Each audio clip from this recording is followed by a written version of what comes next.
Welcome to May 20th, 1941. Crete, an island both beautiful and deadly. Cliffs jagged against the morning light. The Mediterranean Sea whispered along hidden coves. A fog rolled in from the north, soft yet ominous, swallowing olive groves and stony ridges.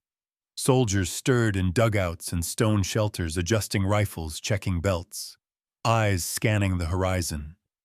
Above, the faint hum of engines pierced to the stillness. Distant planes, reconnaissance or harbinger. No one yet realized the sky would rain destruction. British officers sipped coffee on wooden tables, maps spread before them. Tracing terrain they believed secure, the impossible was not yet imagined. Marching quietly across the cliffs, Private Thompson adjusted his helmet. Mud clinging to boots, rifle at the ready. Voices carried softly over the cool wind. Hold the ridge, do not falter. Somewhere in the distance, a whistle pierced the dawn, distant, almost imperceptible. Gliders sliced through morning clouds, silently shadows stretching over groves and cliffs. Diaries would later call them ghosts from the sky. Yet in this moment, they were only men. Disciplined, trained human, moving toward destiny. The British command did not yet grasp the scale of what approached. Myths and legends would later grow around this day, stories of airborne storms. Yet all was only preparation, only men, only tension coiled in every heartbeat. May 20th, 1941. Crete's air was thick with anticipation. Engines roared faintly across the horizon. Parachutes swelled, gliders drifted unseen from the valley below. 22,000 German paratroopers waited in the sky, each harness fastened, each heartbeat synchronized to a deadly rhythm. British defenses numbered 18,000, dug into ridges and valleys, confident, unaware. Artillery lined the cliffs, 400 guns primed yet out of range of the first descent. Officers whispered, scribbled notes, half-believing rumors of airborne tactics. The calm before chaos hung heavy. The island waited silently. Its cliffs, coves, and groves poised to witness the impossible. Before we begin, pause for a moment. Take a breath with history and leave a comment where you're watching from and the exact time you're listening. Feel the weight of anticipation as if you were there. Share the moment, the tension, the quiet before the storm. Because by the end of this hour, you will witness how assumptions, courage, and miscalculation collided. Crete would never be the same. And the echoes of May 20th, 1941 would ripple through time. May 1941. Crete, the largest of the Greek islands, stretched beneath a fragile dawn.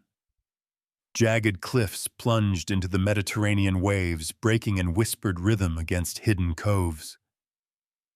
Olive groves swayed gently, shadows stretching long across sun-baked earth. The air smelled of salt dust and early morning smoke from distant villages. A light mist rolled across the ridges, softening edges, hiding secrets.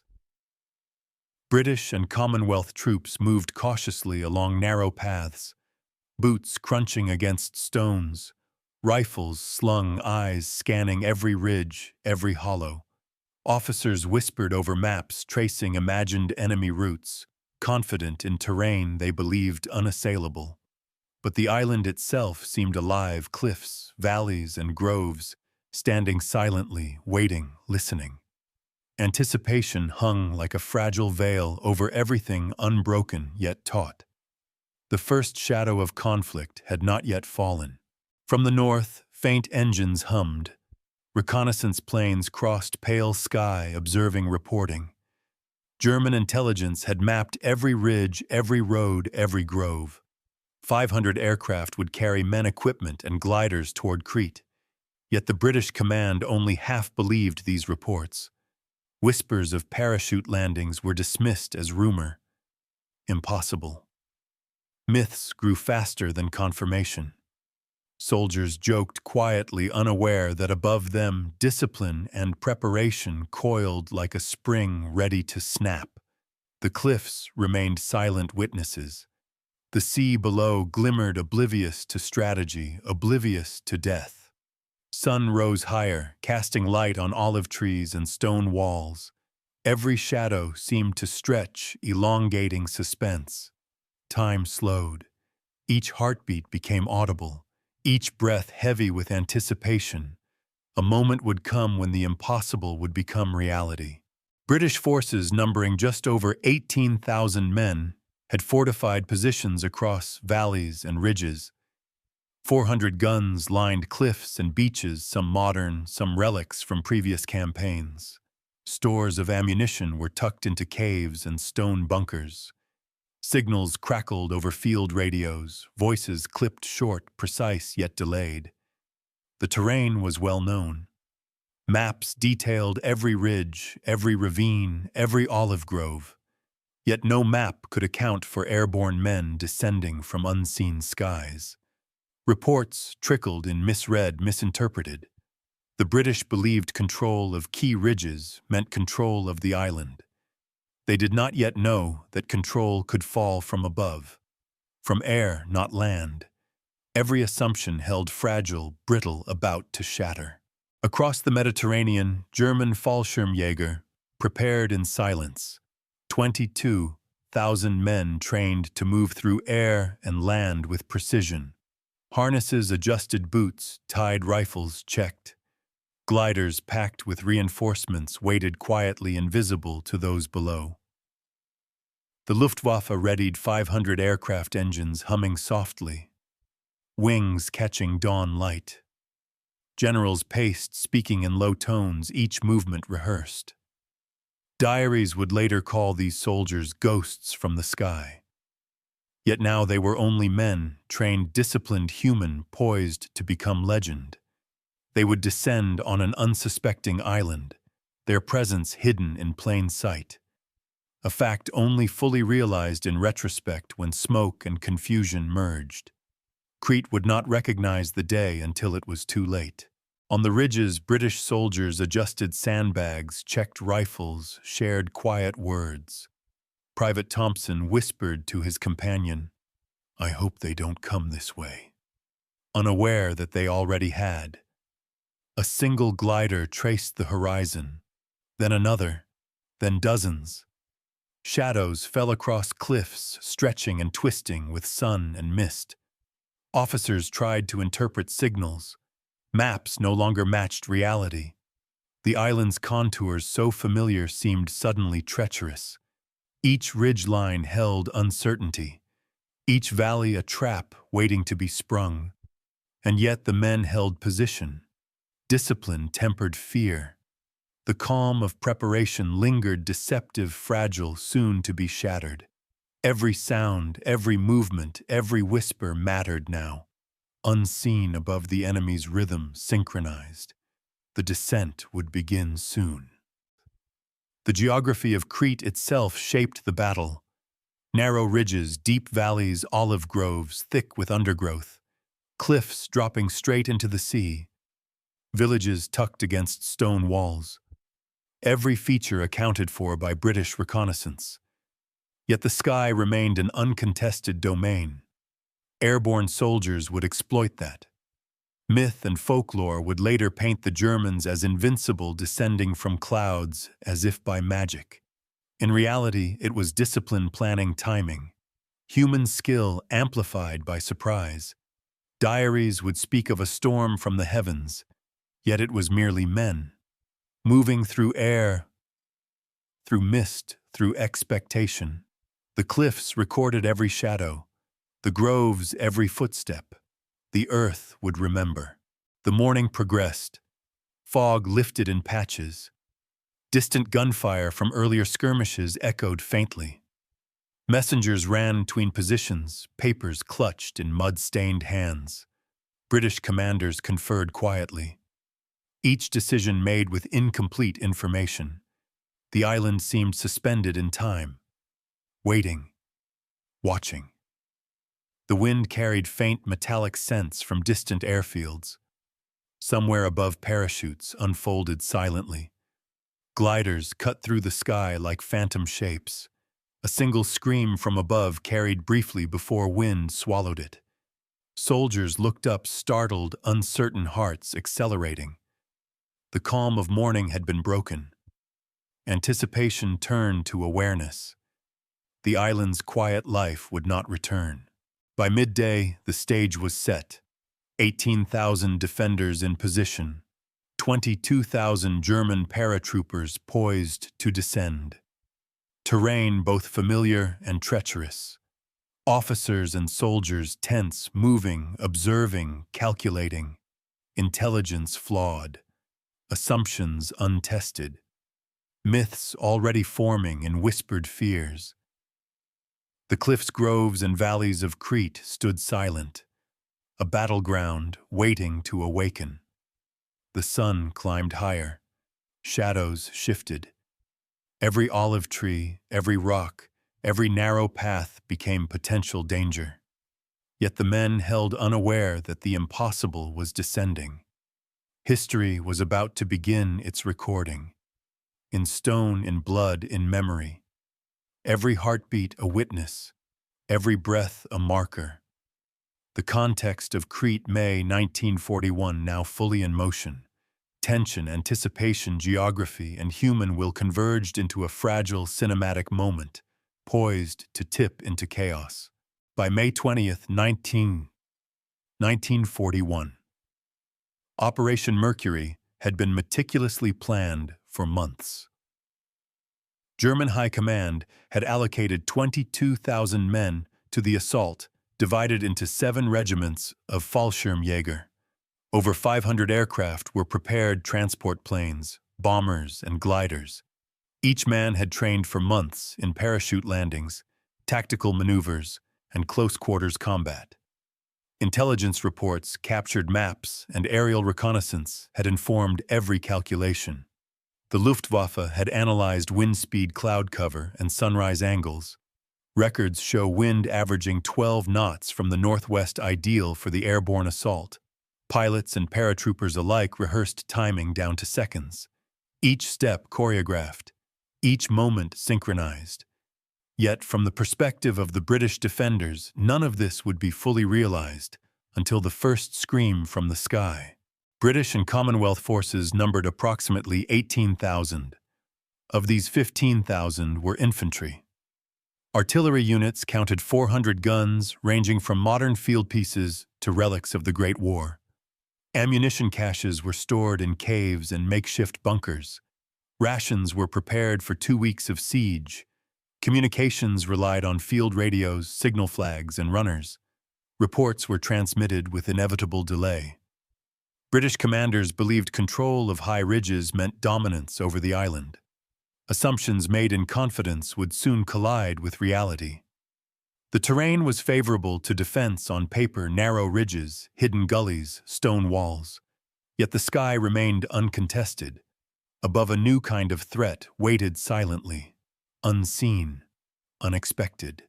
Diaries from the time recount the quiet before the storm.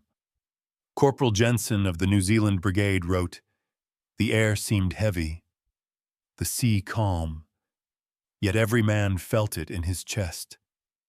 Something was coming." Fact and folklore intertwined. The anticipation was as tangible as the rifles clutched in hands. The cliffs themselves became characters in the story, silent witnesses to preparation, to fear, to hope. British soldiers moved along paths carved by generations. Olive trees provided minimal cover. Rocks shifted under booted feet. Reports of gliders or parachutes were treated as rumor. Intelligence underestimated the airborne threat. The combination of terrain and assumption created a fragile sense of security, soon to be shattered. German paratroopers had rehearsed landings under every conceivable condition.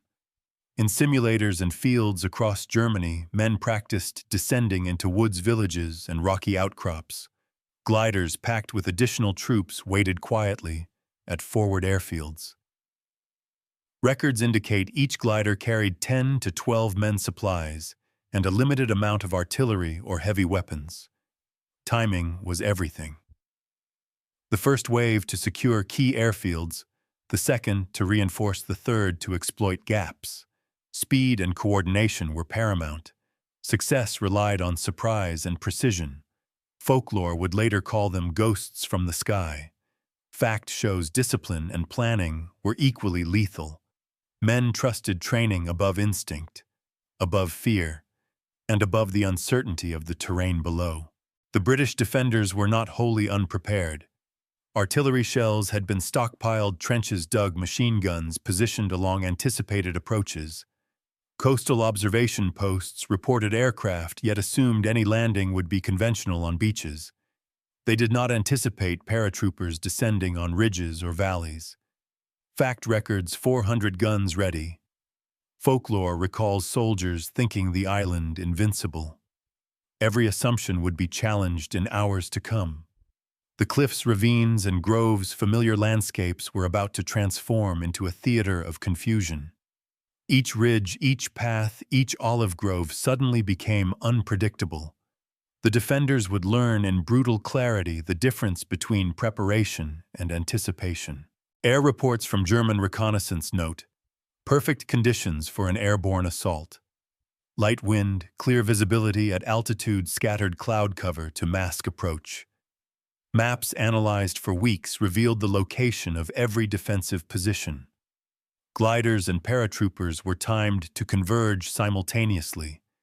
Coordination with artillery and air cover was precise. The British, by contrast, were scattered, relying on traditional defensive doctrine. Some units had not fired live ammunition for months. Communications lagged. Runners carried messages across kilometers of rocky terrain. Coordination depended on assumptions that would fail. Eyewitness accounts describe the early moments of descent as surreal. Gliders slicing through dawn light, parachutes swelling drifting, shadows falling across cliffs and groves. A single scream carried by wind. The island's quiet broken. Yet for the defenders, the numbers were abstract. Estimates varied. 18,000 men versus 22,000 airborne troops, artillery versus rifles, positions assumed secure, suddenly exposed. The human mind struggled to reconcile reality with expectation. Diaries mix fact and legend. Corporal Thompson recalled, "It was like the sky opened, and men fell from heaven itself." Fact confirms parachute landings. Myth inflates heroism and terror. Together, they mark the beginning of Crete's turning point. Logistics records show the Germans carried sufficient ammunition for 3 days of intense combat. Each glider carried not just men, but mortars, light machine guns, explosives. The initial assault relied on speed. Surprise would magnify firepower. British reserves were limited, with only 2,000 men able to move quickly between ridges. Ammunition ran low in some forward positions. Radio transmissions delayed by 20 to 30 minutes. Reports of landings were fragmented, often contradicting each other.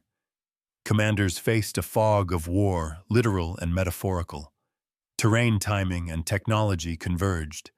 Fact layered with folklore. Soldiers remembering ghosts in the groves. Shadows on ridges, the impossible seeming real. By late morning, the first clashes confirmed expectations wrong. Small German units had landed behind key ridges. Positions thought secure were now vulnerable. British artillery fired, but shells often overshot due to unfamiliar angles. Coordination between infantry and guns lagged. Reports of men moving through olive groves, descending cliffs, appeared like specters. Myth and fact intertwined stories of bravery and fear, mistakes and chance. The air carried both smoke and anticipation. Every heartbeat, every step, every command now mattered. The landscape itself seemed to participate: cliffs, echoing gunfire, groves, hiding movement, rocks, providing cover or causing stumble. Fact records, casualties rising. Folklore records, terror etched in memory. The island had become both battlefield and legend. Corporal Thompson crouched behind a low stone wall rifle, clutched eyes scanning the olive grove below. Mud clung to his boots, sweat dampened the back of his neck. Every shadow seemed to move. Every breeze carried whispers of danger. Distant whistling grew louder, almost imperceptible. Then a sudden clap of sound, gliders cutting the sky, parachutes swelling. Men leapt from air, falling like ghosts into the valley.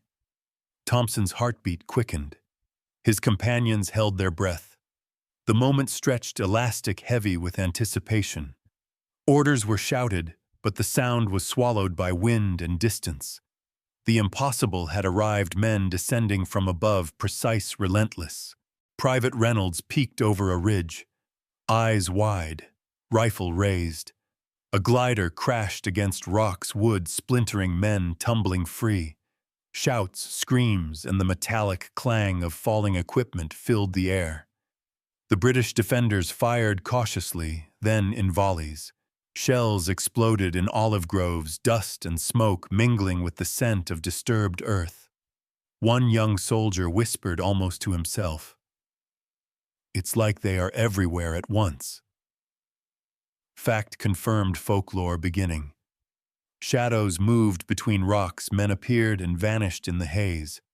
Thompson steadied his rifle, fired once, twice. The reality of warfare collided with expectation. The humans were now at the mercy of both terrain and air. Across the ridge, Lieutenant Harris coordinated his platoon. Runners carrying messages slipped on uneven stone, mud coating their legs. Artillery fired in calculated bursts, shells exploding near descending parachutes. The rhythm of combat became a chaotic dance. Men yelled, boots slipped, rifles jammed. Yet discipline held. Minutes stretched.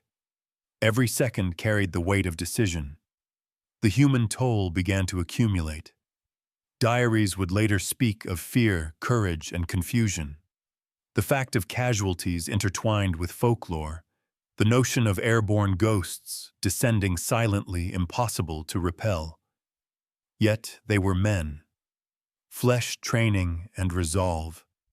Executing orders under peril. Sergeant Larkin watched a comrade fall, hit by shrapnel from an exploding glider. A scream tore from his throat before he realized the sound was his own. Smoke drifted across the ridge.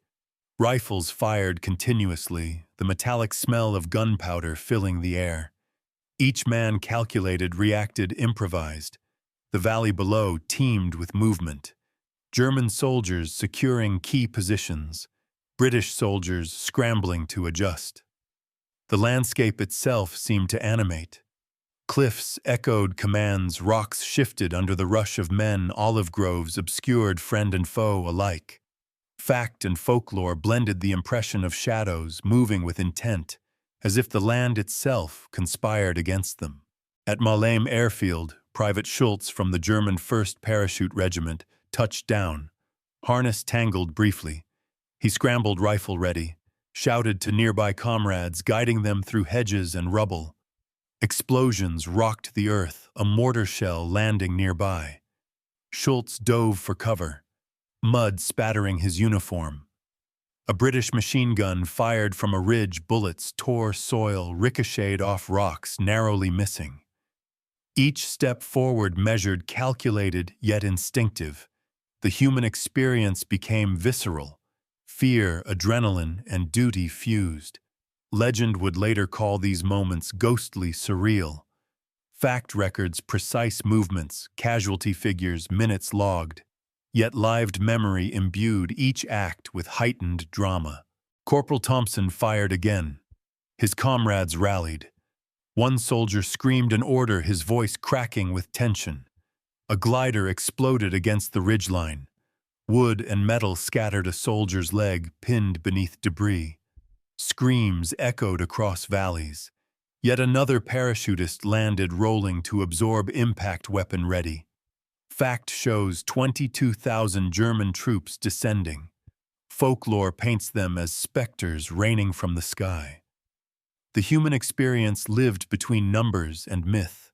Fear and courage intermingled, every heartbeat counted, every breath measured, decisions made in fractions of seconds, lives determined by training instinct and chance. Amid chaos, Lieutenant Harris spotted a wounded soldier dragging himself toward cover. Thompson joined, lifting him, mud-caking both their uniforms. Bullets whizzed overhead. The human instinct to aid persisted despite danger.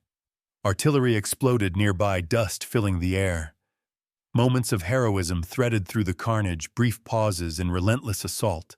Diaries later recorded whispers of humanity amid destruction. Fact confirms rescue attempts, casualty numbers, and position shifts. Folklore amplifies bravery, courage, and uncanny survival. The valley seemed alive, breathing, shifting, responding. Humans reacting to humans and environment alike. Even higher on the cliffs, officers attempted coordination. Radio reports fragmented. Runners exhausted. Maps now outdated by airborne infiltration. Each decision delayed by miscommunication, yet essential. Soldiers improvising in real time, defending positions once assumed secure. Facts, numbers, timings, casualties. Folklore tales of unseen men, ghostly precision, fear, magnified by unfamiliar threat. Thompson's platoon held, retreated, advanced. Mud, blood, smoke, and adrenaline entwined. Human stories woven through terrain, time, and probability. The impossibility of the assault made real in every motion, every glance, every command. By late afternoon, Maleme airfield saw sporadic yet intense resistance. German troops consolidated. British defenders scrambled. A private fell from a cliff, clutching rifle to chest. Another dove into cover, avoiding shrapnel. Shells exploded in the olive groves. Dust and debris coated everything. Thompson and Reynolds fired in bursts. Shouted orders mingled with screams. The human cost became undeniable. Diaries, letters, reports later recorded numbers, wounds, and acts of bravery. Folklore painted these same acts with heroic and ghostly brushstrokes. The battlefield existed in parallel fact and memory, calculation and legend. The human scene complete with chaos, courage, horror, and fleeting triumph. Evening approached, light slanting across cliffs. Shadows lengthened. Thompson looked over the ridge, surveying a valley transformed. Positions once secure overrun. Survivors regrouping. Soldiers exhausted, adrenaline waning, yet hearts still racing. Smoke drifted across ridges, artillery still sporadically firing. The human element endured fear, resolve, decision. Every man a witness, participant, survivor. Fact recorded movements, casualties, positions. Folklore immortalized bravery, terror, and the surreal. And the island itself seemed to breathe, holding memory of every step, every shot, every act. The human story of Crete now etched into stone, earth, and legend.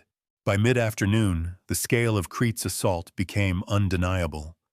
German paratroopers had secured key ridges and airfields. British defenses, confident in morning calculations, now faced reality. 18,000 defenders against 22,000 airborne troops. Artillery fired relentlessly, yet the effectiveness diminished against men dispersed across cliffs, valleys, and groves. Communications faltered. Reports arrived fragmented, delayed by 20 to 30 minutes. The human eye could not track every movement. Fact records, troop numbers, positions, and artillery output. Folklore describes ghosts moving with uncanny coordination. Shadows descending from the sky. The island itself seemed transformed. German logistics had been precise. Gliders carried mortars, light machine guns, and ammunition, each drop carefully timed. Soldiers descended in waves, each following the rhythm of air and land. Maps later confirmed distances between drops. British positions now contested from multiple angles. Ridges thought secure were flanked. Reserves arrived too late to reinforce. Fact confirms gaps exploited positions overrun. Folklore would later describe the sensation as being surrounded by phantoms. Impossible, yet real. Men firing at shadows, moving through smoke, mud, and confusion. The contrast became stark. Artillery versus paratroopers. Defenders outgunned in certain sectors, yet numerically sufficient elsewhere. Predicted victory clashed with sudden collapse. German coordination leveraged surprise speed and terrain advantage. British brigades struggled to respond. Runners fell under fire. Messages delayed. Reinforcements slowed. Fact shows positions lost within hours. Folklore captures terror, awe, and disbelief. Officers later described the sensation of being outmaneuvered by the wind itself. Every ridge, every grove, every stone seemed suddenly hostile. At Maleme Airfield, the first decisive clash occurred. Paratroopers secured positions on the western ridge. Defenders attempted counterattacks. 400 artillery pieces fired shells overhead, many overshooting due to unfamiliar angles. Communications misaligned. The valley erupted with gunfire explosions and human shouts. Fact records. 200 rounds fired in under 30 minutes. Casualties began to mount. Folklore imbued these moments with legend, men claiming the sky was alive, raining steel and specters. Yet every act, every shot was tangible. Human determination meeting calculated chaos. Across the island, similar contrasts unfolded. In villages near Heraklion, defenders fired upon descending paratroopers. Mortar shells landed amidst olive groves. German forces moved with precision, exploiting gaps and timing. British reserves attempted flanking maneuvers, yet were met with unexpected resistance. Fact confirms positions regained and lost repeatedly. Folklore amplifies drama, shadows moving faster than bullets, men appearing where none should be. Survivors described it as time stretching, compressing, impossible to measure. Human perception strained under pressure. Reality warped by chaos. By late afternoon, patterns of escalation became clear. Initial landings turned into footholds. German troops coordinated, consolidating positions. British units fragmented. Each ridge, each valley, each grove a contested microcosm. Artillery fired at phantom targets. Runners brought fragmented reports of German movement. Fact confirms casualties, hundreds of men wounded or dead by sundown. Folklore paints the air as filled with invisible specters descending from above with supernatural skill. Yet fact and folklore intertwined, the impossible made tangible through training, timing, and terrain. The contrasts extended beyond numbers. Expected British dominance of high ridges versus the reality of airborne infiltration. Predicted slow engagement versus sudden chaos. Calculated defensive positions versus German improvisation and coordination. Communications, delayed orders, misread, terrain misjudged. Fact confirms units outflanked positions, lost artillery underused. Folklore elevates heroism, men fighting against shadows, surviving impossible odds. Each micro-battle a lesson in contrast, what was assumed versus what unfolded. Even in small skirmishes, contrasts were stark. Private Reynolds firing from a ridge, bullets striking near descending Germans. Sergeant Larkin coordinating retreat, observing flanks, shouting over smoke and debris. Gliders crashed, mortars exploded, rifles jammed. Fact records. 2,000 German troops deployed, 1,000 British defenders scattered. Folklore recalls spectral precision soldiers appearing like ghosts, movements impossible to track. Human experience compressed into chaos.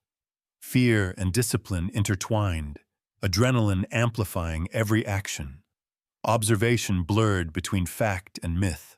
As evening approached, Crete's landscape bore the mark of escalation.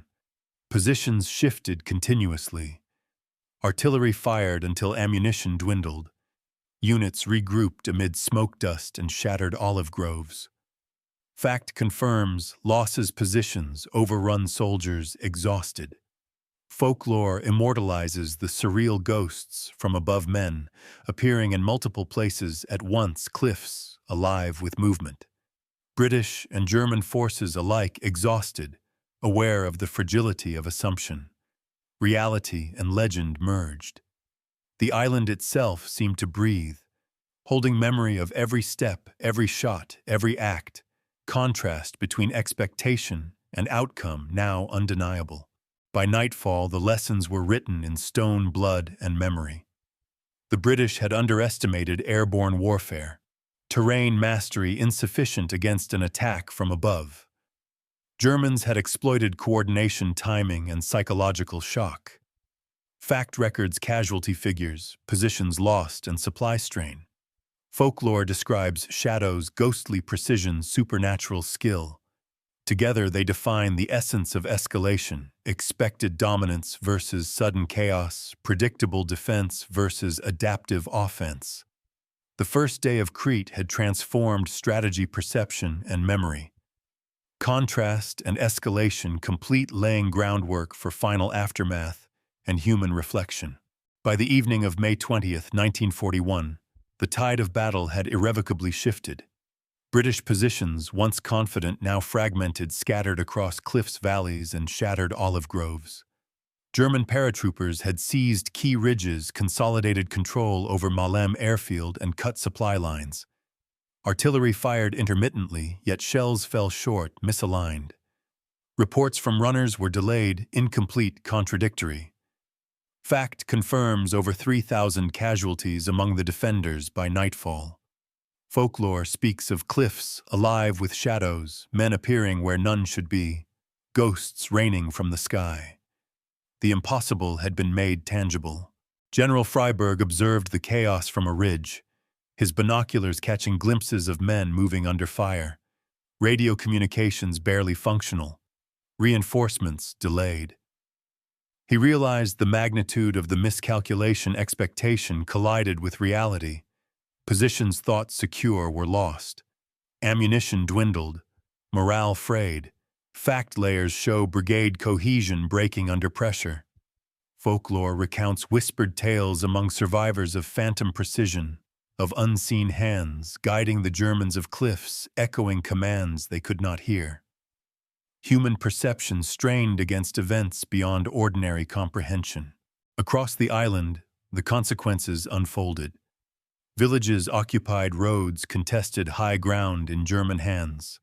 British troops organized sporadic counterattacks. Yet each maneuver was met with coordination, timing, and discipline. Gliders had delivered reinforcements. Paratroopers reinforced positions, consolidating gains.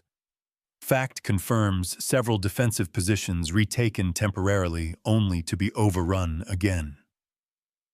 Folklore elevates the narrative, shadows moving in unison, men appearing and vanishing, air seeming to carry life itself.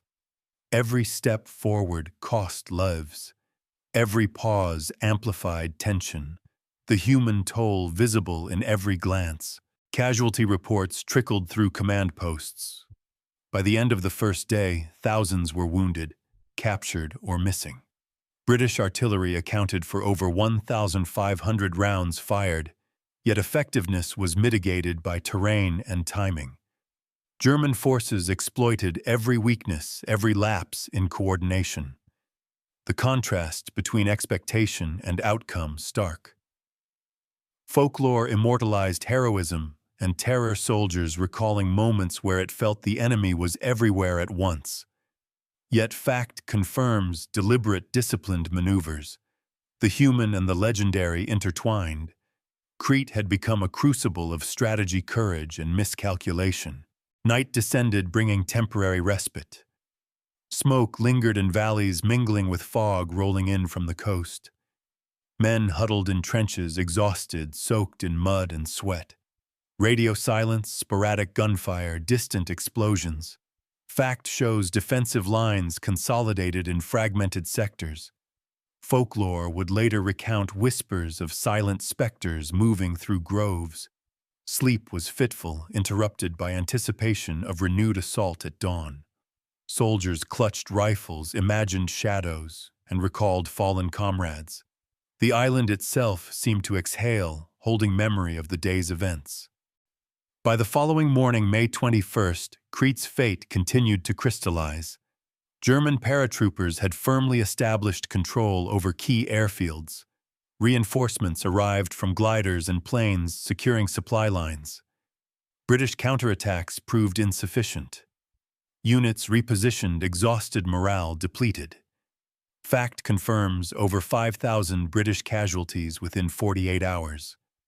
Folklore speaks of men moving through smoke like ghosts, cliffs echoing the impossible. Perception and reality intertwined.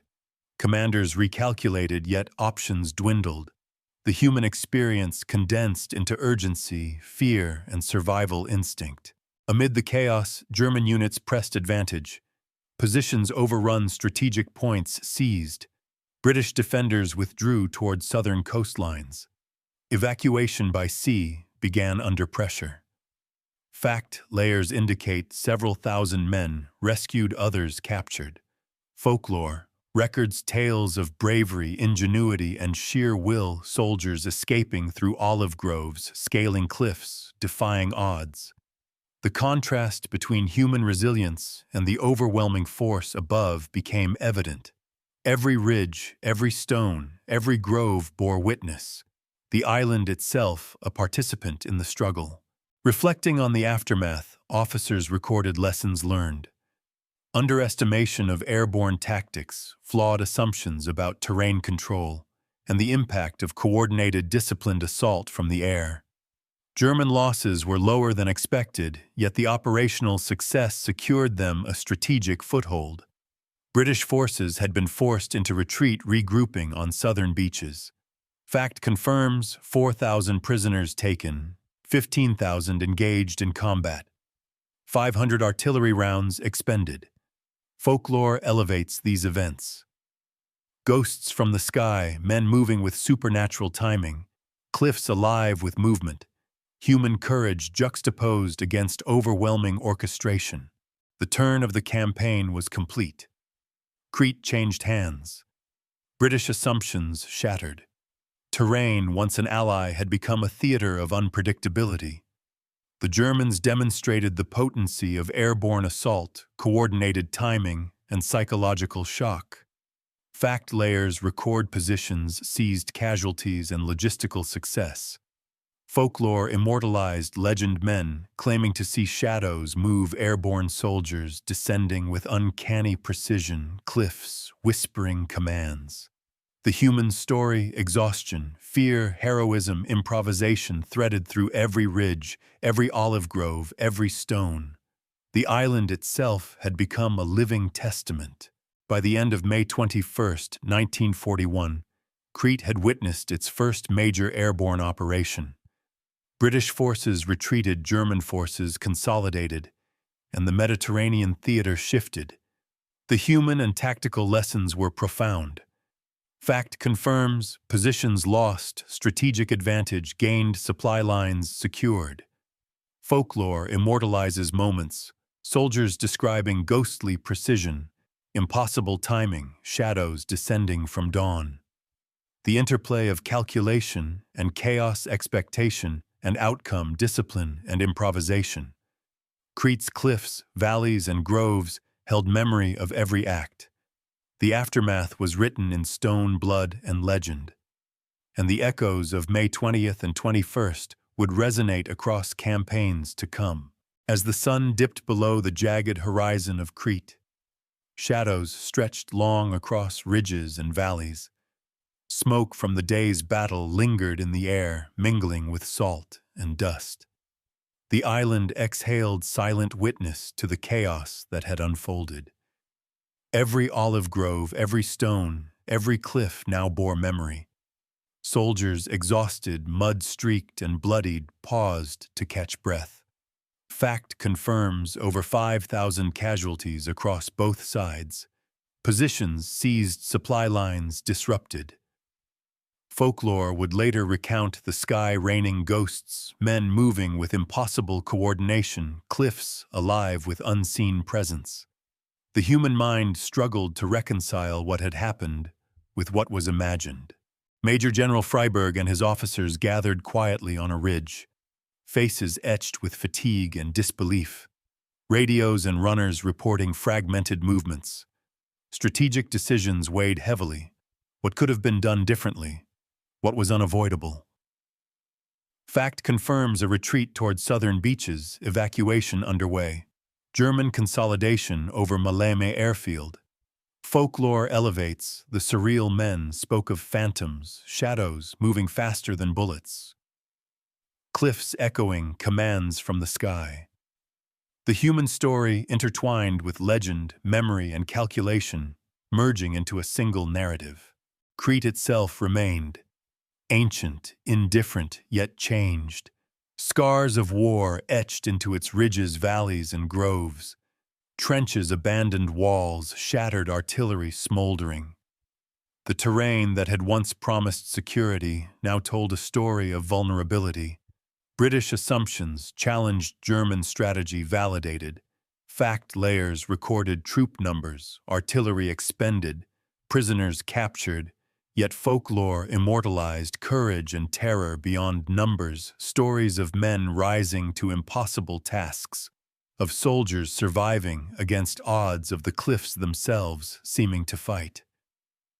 The island became both battlefield and chronicler. Across the Mediterranean, reports trickled back to London. High Command digested casualties, strategic impact, and the unexpected success of an airborne assault.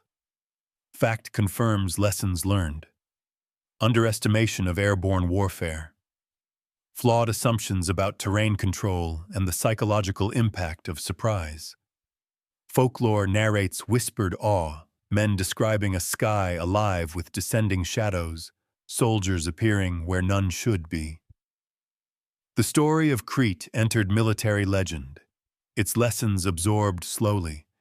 The consequences echoing in planning rooms, diaries, and personal letters. History recorded both fact and perception. Even in the quiet that followed, human stories continued.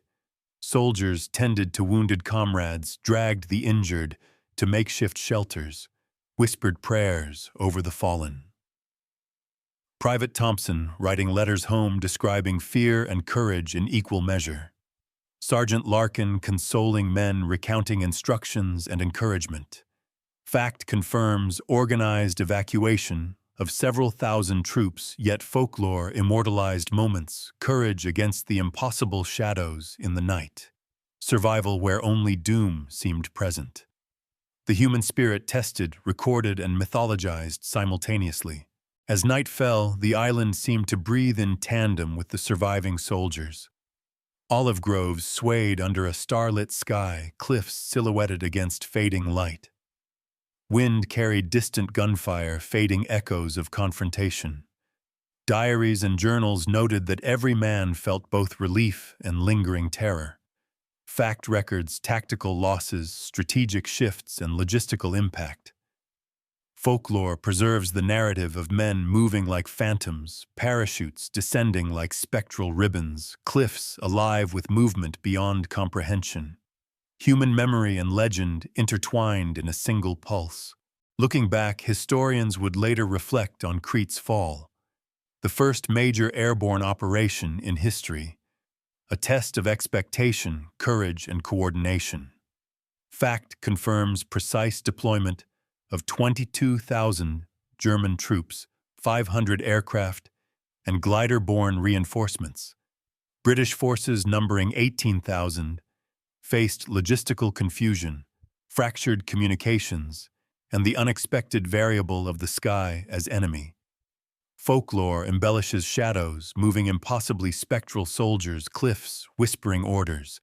Yet both fact and legend tell the same story, a sudden, decisive, and unprecedented turn of events.